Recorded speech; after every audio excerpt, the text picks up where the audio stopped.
ഷൈൻ ടോം ചാക്കോയുടെ ഓട്ടവും ചാട്ടവുമാണല്ലോ ഇപ്പൊ നമ്മളെയൊക്കെ കോരിത്തെരിപ്പിച്ചുകൊണ്ടിരിക്കുന്ന ഒരു വാർത്ത. സത്യത്തിൽ ഇതൊക്കെ അസ്യാലുക്കളുടെ ഒരു ഗോലിയിടൽ എന്നാണ് എന്റെ പക്ഷം കേട്ടോ. സത്യത്തിൽ ഷൈൻ ടോം ചാക്കോയുടെ അടുത്ത പടത്തിലേക്കുള്ള ഇതുപോലൊരു സീനിന്റെ ഒരു റിഹേഴ്സലാണ് നമ്മൾ അവിടെ കണ്ടത്. ഇതിനാണ് മക്കളെ നമ്മൾ ഡെഡിക്കേഷൻ എന്ന് പറയുന്നത്. ഈ ആത്മാർത്ഥതയോടുകൂടി പണിയെടുക്കാൻ അനുവദിച്ചില്ലെങ്കിൽ നമ്മളെപ്പോലെയുള്ള ചുള്ളന്മാർ എന്ത് ചെയ്യും? ഞാൻ സെലിബ്രിറ്റി അല്ല, ഞാൻ കൂളായിട്ട് ഇറങ്ങി നടന്നാൽ ഒരു പട്ടി എന്നെ തിരിഞ്ഞു നോക്കില്ല എന്ന് എനിക്ക് മനസ്സിലാകാത്തത്, എനിക്ക് സുബോധമില്ലാത്തത് കൊണ്ടാണ്. എന്നെ സെലിബ്രിറ്റി ആക്കുന്നത് സത്യത്തിൽ നിങ്ങളെല്ലാമാണ്. അതുകൊണ്ടാണ് ഞാൻ റിഹേഴ്സലിന് വേണ്ടി രാത്രി തിരഞ്ഞെടുത്തത്. അതൊരു കുറ്റമാണോ? അല്ലെങ്കിൽ ഞാനൊരു ഹോട്ടലിൽ മുറിയെടുത്തത് കുറ്റമാണോ? എവിടെന്നെങ്കിലും ചാടി പരിശീലിക്കാൻ ഒരു ഇടം വേണ്ടേ? ഡാൻസ് ആപ്പ് അവിടെ എത്തിയത് യഥാർത്ഥത്തിൽ എൻ്റെ റിഹേഴ്സൽ കാണാനാണ്. പക്ഷെ അത് ഒറ്റാണ്. കാരണം ഞാൻ വളരെ രഹസ്യമായിട്ട് വെച്ചത് ഇവരെങ്ങനെ അറിഞ്ഞു എന്നുള്ളതാണ് എൻ്റെ ഒരു ചോദ്യം. ഇതിനെതിരെ ഞാൻ IC പരാതി നൽകും. IC എന്ന് പറഞ്ഞാൽ ഇന്റേണൽ കമ്മിറ്റി. ഇന്റേണൽ കമ്മിറ്റി കഴിച്ച് എന്ത് ചെയ്യാൻ ഇവിടെ ഒരു കോപ്പം നടക്കില്ല. പക്ഷെ ഞാൻ അമ്മയ്ക്ക് പരാതി നൽകും, ഫിലിം ചേംബറിന് ഞാൻ പരാതി നൽകും. ഇതിനെതിരെ ശക്തമായ നടപടിയുമായിട്ട് ഞാൻ മുന്നോട്ട് പോകും. ഈ കേസിന്റെ ഫീച്ചറിൽ ഈ കോടതിയിലെത്തുമ്പോൾ നമ്മൾ കേൾക്കാൻ സാധ്യതയുള്ള ചില വളിപ്പ് കഥകളൊക്കെയാണ് നിങ്ങളിപ്പോൾ കേട്ടത്.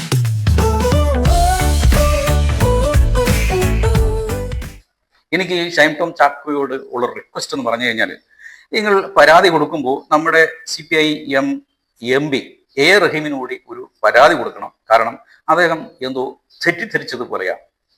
നമുക്ക് ആ വീഡിയോ ഒന്ന് കേൾക്കാം. ഈ ഷൈൻ ടോം ചാക്കോയൊക്കെ കേരളം ആരാണ് ഭരിക്കുന്നതെന്ന് മനസ്സിലാക്കി കളിക്കുന്നത് നല്ലതായിരിക്കും. അതൊരു ഉദാഹരണം, പണ്ടെല്ലാം ഈ സെലിബ്രിറ്റി സ്റ്റാറ്റസും ഒരു സിനിമയുടെ ഫാൻസ് അസോസിയേഷന്റെ ഒരു മറവുമുണ്ടെങ്കിൽ ആ ഗ്യാരണ്ടിയിൽ എന്ത് ക്രിമിനൽ കുറ്റം ചെയ്താലും ഉള്ളിൽ പോകില്ല, ജയിലിൽ പോകില്ല എന്നൊരു ധൈര്യം ഉണ്ടായിരുന്നു. ആ ധൈര്യമെല്ലാം കഴിഞ്ഞുപോയ കാര്യം ഷൈൻ ടോം ചാക്കോയ്ക്ക് നേരം വെളുക്കാത്തത് കൊണ്ടോ അദ്ദേഹം അത് ഇപ്പോഴും മയക്കത്തിലായതുകൊണ്ടോ അറിയാത്തതാണ്. അതുകൊണ്ട് കേരളത്തിൽ ഞാൻ പറയട്ടെ, കേരളത്തിൽ ആ കാലം കഴിഞ്ഞുപോയി. എന്ത് നിയമവിരുദ്ധ പ്രവർത്തനവും ക്രിമിനൽ പ്രവർത്തനവും നടത്താം എന്ന കാലം കഴിഞ്ഞു. കേരളം ഭരിക്കുന്ന പിണറായി വിജയനാണ് കേരളത്തിന്റെ മുഖ്യമന്ത്രി. നമ്മുടെ MPയെ കുറിച്ച് പറയുകയാണെങ്കിൽ എന്തെങ്കിലും ശരിയായൊരു ധാരണയോടുകൂടി പറയുന്നൊരു സ്വഭാവം അദ്ദേഹത്തിനില്ലല്ലോ. പണ്ട് നമ്മൾ തിരുവനന്തപുരത്ത് ഇതുപോലെ ഒന്ന് കണ്ടതാണ്. അതായത് ഈ നമ്മുടെ ആര്യ രാജേന്ദ്രനും രാജേന്ദ്രന്റെ ഹസ്ബൻഡ് MLA സജിനുമായിട്ട് ബന്ധപ്പെട്ട് KSRTC ബസ് ഈ നട റോഡിൽ തടഞ്ഞു നിർത്തിയ ഒരു കേസുമായി ബന്ധപ്പെട്ട് നമ്മൾ കണ്ടതാണ്. ഈ ഊരാക്കുരുക്കിൽ നിന്ന് ഊരാനായിട്ട് ഇറങ്ങി പുറപ്പെട്ട റഹീം അവസാനം നമ്മുടെ ആര്യ രാജേന്ദ്രന്റെ കഴുത്തിൽ കുരുക്ക് മുറുക്കിയിട്ടാണ് അദ്ദേഹം ഇവിടെ മുങ്ങിയത്. അദ്ദേഹം മുങ്ങിയതല്ല, പാർട്ടി പറഞ്ഞു വിട്ടോ, ഇനി ഇവിടെ നിൽക്കണ്ട, ഡൽഹിക്ക് പൊക്കോ എന്ന് പറഞ്ഞു. അവിടെ പോയിട്ട് നമ്മുടെ ബ്രിട്ടാസ് MP എന്തെങ്കിലുമൊക്കെ പ്രസംഗിക്കുമ്പോൾ ഡെസ്കിലടിച്ച് ശബ്ദം ഉണ്ടാക്കി അവിടെ ഇരുന്നാൽ മതി എന്ന് പറഞ്ഞ് വിട്ടതാണ്. പിന്നെ ബ്രിട്ടാസിന്റെ ഇംഗ്ലീഷ് മനസ്സിലായില്ലെങ്കിൽ പോണ വഴിക്ക് അതൊക്കെ ചോദിച്ചു മനസ്സിലാക്കിക്കോ മോനെ എന്ന് പറഞ്ഞ് ഇവിടുത്തെ പാർട്ടി തന്നെ തള്ളി അങ്ങോട്ട് വിട്ടതാണ്. ഇപ്പോഴാണ് ഇദ്ദേഹം ഇപ്പോൾ ഇവിടെ പൊങ്ങിയിരിക്കുന്നത്. അതും ഈ വിടുവായിത്വം പറയാം. നിങ്ങളിപ്പോൾ ഈ വീഡിയോ കണ്ടില്ലേ? ഈ വീഡിയോ പറയുന്നത് എന്താണ്? ഇവിടെ കേരളം ഭരിക്കുന്നത് നമ്മുടെ സഖാവ് പിണറായി വിജയനാണ്. ഒരു കേസ് രീതിയിൽ എടുക്കണമെന്നും അവരെ എങ്ങനെ ശിക്ഷിക്കണമെന്നും ഒക്കെ സഖാവിന് നല്ലതുപോലെ അറിയാമെന്നൊക്കെയാണ് അദ്ദേഹം പറയുന്നത്. ഇങ്ങനെയൊക്കെ തള്ളിയത് വെറുതെ പാഴായില്ലേ റഹീം സാറേ? ഷൈൻ ടോം ചാക്കോ ജാമ്യം കിട്ടി പുറത്തു പോയി. ഇത് പോലീസിന്റെ, അതായത് താങ്കളുടെ പിണറായി വിജയന്റെ പോലീസിന്റെ പിടിപ്പുകേടാണെന്നാണ് വാർത്ത. ഇനി എന്തായാലും പോകുന്നതിന് മുമ്പ് ഇതിനൂടി ഒന്ന് മറുപടി പറഞ്ഞിട്ട് പോകും. അതായത് കേരളം ഭരിക്കുന്നത് ആരാണെന്ന് ഷൈൻ ടോമിനൊന്നും അറിയില്ല എന്നാണ് അദ്ദേഹം പറയുന്നത്. എനിക്ക് ചിരി വന്നു, പൊട്ടിച്ചിരിക്കാൻ. അത് ആർക്കും ചിരി വരുന്ന ഒരു കാര്യമാണ്, ആർക്കും ചിരി വരുന്ന കാര്യമാണത്. ആർക്കും ചിരി വരും. കാരണം കേരളം ഭരിക്കുന്നത് ആരാണെന്ന് അറിഞ്ഞിരുന്നെങ്കിൽ ഇത്രയധികം ലഹരി വ്യാപനം കേരളത്തിൽ ഉണ്ടാകുമായിരുന്നില്ല. കേരളത്തിൽ നല്ല ഭരണകർത്താക്കൾ ഉണ്ടായിരുന്നെങ്കിൽ ഇത് സംഭവിക്കുമായിരുന്നില്ല എന്നുള്ളതാണ് ആമുഖമായി എനിക്ക് പറയാനുള്ളത്. എന്തായാലും ഇവിടെ ആരാണ് ഭരിക്കുന്നത് എന്നതിനെ കുറിച്ച് വളരെ കൃത്യമായ ബോധ്യമുള്ള ആൾ തന്നെയാണ് ശ്രീ ഷൈൻ ടോം ചാക്കോ. കാരണം ഈ കഴിഞ്ഞ ഇലക്ഷൻ കഴിഞ്ഞതിന് ശേഷം അന്നത്തെ ദിവസം തന്നെ ഭരണ തുടർച്ച ഉണ്ടാകുന്നുണ്ട് എന്നറിഞ്ഞ സമയത്ത് തന്നെ അദ്ദേഹത്തിന് അഭിവാദ്യം അർപ്പിച്ചുകൊണ്ട് അദ്ദേഹത്തിന്റെ ചിത്രമടക്കം, ശ്രീ പിണറായി വിജയന്റെ ചിത്രമടക്കം പോസ്റ്റ് ചെയ്ത നടനാണ് ശ്രീ ഷൈൻ ടോം ചാക്കോ. അപ്പൊ അതുകൊണ്ട് ആരാണ് ഇവിടെ ഭരിക്കുന്നത് എന്നതിനെ കുറിച്ച് അദ്ദേഹത്തിന് കൃത്യമായിട്ടുള്ള ബോധ്യമുണ്ട്.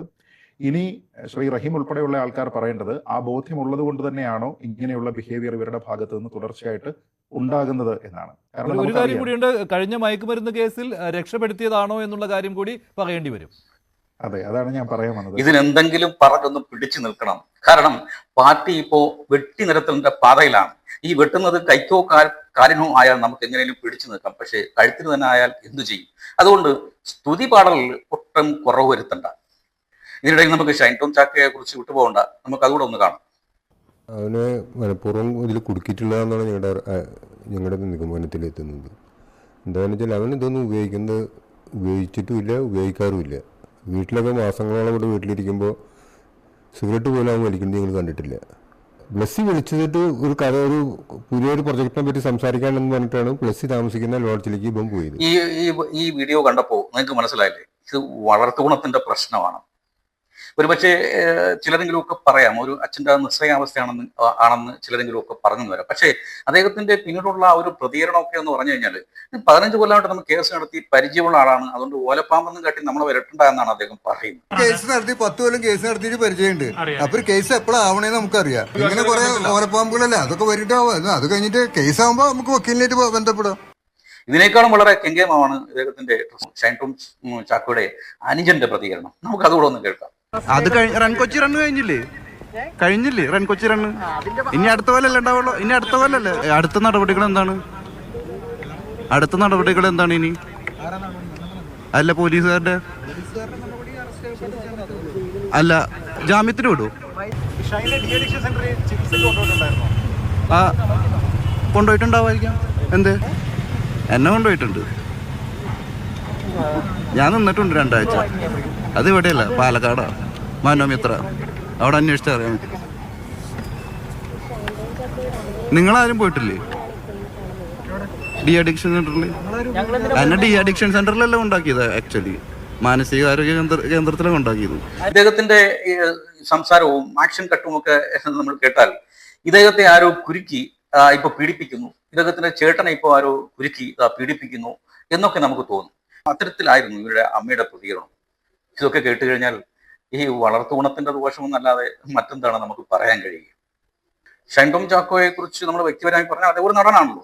ഈ നടനെന്ന നിലയിൽ അത്ര വലിയ കേമപ്പെട്ട നടനാണ് അദ്ദേഹം എന്നുള്ള അഭിപ്രായമൊന്നും എനിക്കില്ല.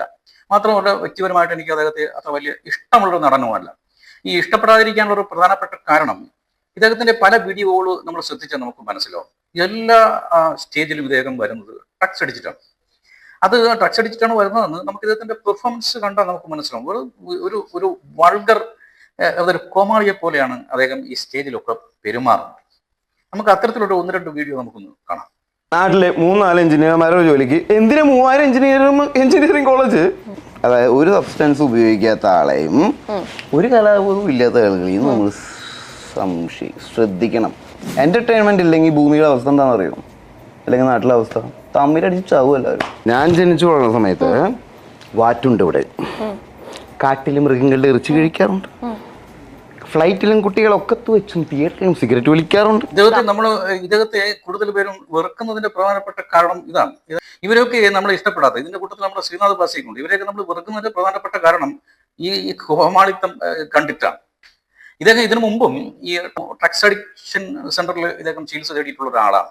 ഈ ചികിത്സ തേടിയിട്ടും വലിയ ഗുണമൊന്നും അദ്ദേഹത്തിന് ഉണ്ടായിട്ടില്ല. എങ്കിൽ പോലും ഇദ്ദേഹത്തെ സിനിമ കൈവിടുന്നില്ല എന്നുള്ളതാണ് ഇവിടുത്തെ പ്രധാനപ്പെട്ട ചോദ്യം. എന്തിന് ഇവരെയൊക്കെ സിനിമ ഇങ്ങനെ ചുമന്നുകൊണ്ട് നടക്കുന്നു എന്നുള്ളതാണ്. ഇതിന്റെ ഉത്തരം വളരെ വ്യക്തമാണ്. അതായത് ഇന്ന് സിനിമയെ നിയന്ത്രിക്കുന്നത് ഡ്രഗ്സ് മാഫിയാണ്. അതുകൊണ്ട് തന്നെ നമുക്ക് ന്യായമായിട്ടും ഇപ്പൊ നമുക്ക് സംശയിക്കാൻ പറ്റുന്നത് ഈ ഷൈൻ ടോം ചാക്കയെ പോലുള്ളവർ ഇവര് ഡ്രഗ്സ് ഉപയോഗിക്കുക മാത്രമല്ല ഇതിന്റെ ക്യാരിയർ കൂടിയാണ് എന്ന് നമ്മൾ സംശയിക്കേണ്ടിയിരിക്കുകയാണ്. അതുകൊണ്ടാണ് ഷൈൻ ടോം ചാക്കോ സിനിമയ്ക്ക് പ്രിയപ്പെട്ടവനാകുന്നത്.